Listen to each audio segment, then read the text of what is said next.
Hello everyone, and welcome to another night of terror here at the Fireside Tales. I know, I said that I wasn't going to be telling any more stories here, but it is Halloween night and it is a tradition to tell 3 scary stories. So, for our 3rd year in a row, let us travel into the abyss of madness and stare into the eyes of death itself. And if you'll excuse me just one moment, I will get the lights.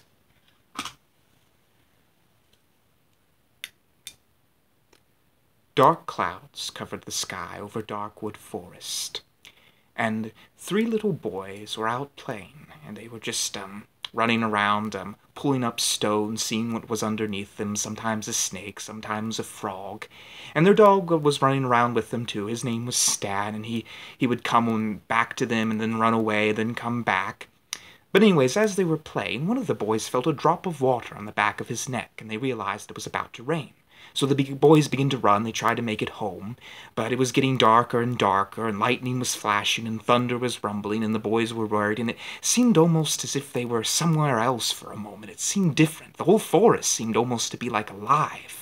So the 3 boys tried to find some shelter, and they found this little red shed, and they ran in there, and the boys had never seen the shed before, but anyways, as Johnny closed the door, that was one of the boys' name, they sat there and waited for the storm to pass.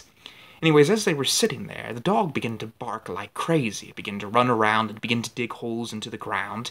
And the boys tried to calm it down. They tried to pet it, and they tried to hold on to it, but it was out of its mind. It was just raving, and it barked and barked.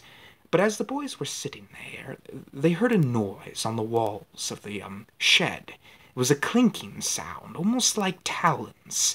And as the boys listened, they began to hear on the top of the roof, and it was something very big, and they could feel its presence. It was a sort of almost dark and foreboding, this feeling inside of them.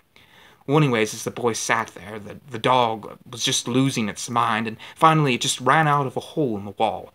And Johnny, he yelled out to it out into the storm, but the dog was gone by this point.